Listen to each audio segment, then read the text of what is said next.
The essential point of this movie review is to essentially not break into any jokes because it will ruin the essential part of how great this movie is. That's the essential point. Hi, where the point is, we just saw The Little Prince, the movie adapted from a children's book that I happen to grow up with. And I'm honestly just starting to read this book. The movie Little Prince was actually supposed to enter theaters months ago, but it didn't for financial reasons, disagreements with the studio, problem. Who knows, Who man? knows why. Reasons. But great thing is Netflix went ahead and grabbed it. I'm so glad that it's able to be viewed because it's such a beautiful movie. At the beginning, I was skeptical with the liberties they were taking, but not because I grew up with a book, because it's a small book and it needs to be beefed up if you're going to make it an hour and 40-minute movie. I just wasn't sure of the beefing up itself when it started, and then as it went on, I really got sucked into it. It was really good. For me, my favorite part about this movie was that I was watching a book. It's really weird to say it, and what's what made it so much better. It's just beautiful, and the storytelling was just fantastic. You were drawn into every piece of it. So there are two plots in the movie. The plot of the book, which is followed almost completely. A little prince from a distant planet in which he lives alone. How do you even explain this? He travels around to other planets, discovers grown-ups doing weird grown-up stuff, and has this child perspective on how odd grown-ups are. The other plot, the plot that was made for the movie and is the thing that beefs up the story into a movie, is the story of a little girl who lives a very scheduled life. And she essentially meets the aviator who tells her the story of the Little Prince, and we get the mirrored other part of the metaphor of the story in the Little Prince book told in a current situation. Yeah, that worked. So the overall pace of this movie, very well done. For a very short moment, it starts off slow. It's just, here's a little bit of this, here's a little bit of that, here's a little bit of this, here's a little bit of that, kind of choppy, but then it just kind of comes quickly together with the reasoning why, and then it just goes. You're taking this long, beautifully told ride, and you never want to get off the ride. I wanted more. I was a little more fearful at the beginning, because if I would have heard me give that introduction at the beginning of it's about the girl with a scheduled life, it kind of sounds, or at least it looked to me like a pretty basic narrative to follow the great narrative that is The Little Prince, and it's just gonna be a watered down version of the metaphor. But the other new storyline, actually, like, the more it continued, the more I was sucked into it. The characters were developed really interestingly and given some great moments and stuff that just made them way more interesting. And there was even a theme that was not explored in the book at all that was given a whole chunk of exploration in the movie that was very well done and interesting, and I loved it. So let's just move right into the characters. We'll talk about the girl, because the movie really is based around her story. Her entire life is controlled, and, you know, she needs out. She needs an out. You felt it the entire movie. That's actually not what I felt. What I liked was that it wasn't that she felt like she needed to out. It felt more like she was in this controlled life. She liked being part of this controlled life, and then she discovered this out. That's why I'm saying, like, that when I started, I was a little afraid about, because she did feel a little two-dimensional when we started. Over time, it was more than just she likes the stuff controlled, but, like, we get to understand more of where that comes from. We got to see where the more out stuff comes from as well. She was a really enjoyable character to watch grow. Yay! Look at her life now! And even the relationship with her mother changes too. I mean, let's talk about the mom at the same, because there's no way to talk about the girl without the mom. Yeah, it's the same idea.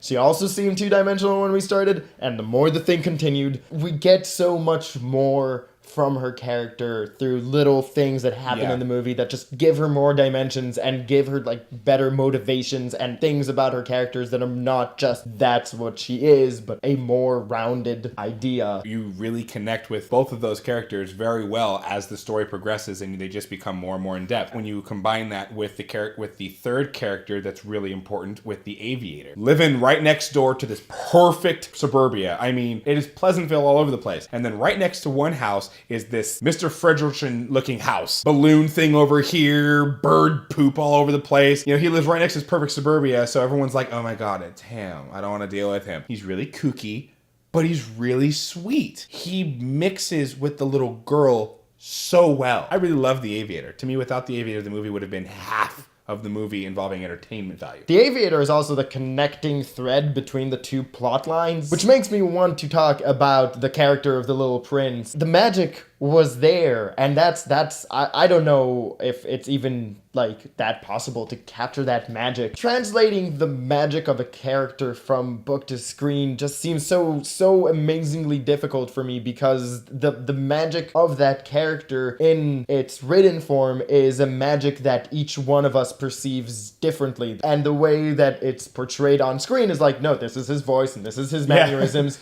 and that's how it is, and yet still it was magical. He was being very childlike, but also wise. Something about the animation, which is going to be the next thing we're talking about, is just the thing that made it work so well on screen. That's why I said in the very beginning, it was like watching a movie book. When you couple that with the stop animation that they did. I mean, it wasn't like watching Nightmare Before Christmas. It wasn't like watching Box Trolls. It really was its own animation. The stop motion, I think it was made with paper, with folded paper. Yeah. It felt like that. It was really interesting that it made it feel like you were turning a page of a book. And that was the best thing about the animation in this movie with the story, is that it just kept the imagination, and it kept the storytelling, and it kept the beautiful art and the love, and it was just a stunning movie all around. To clarify, the movie, just as much as it has the two stories, it also has the two animation styles. Yeah. The plot for the movie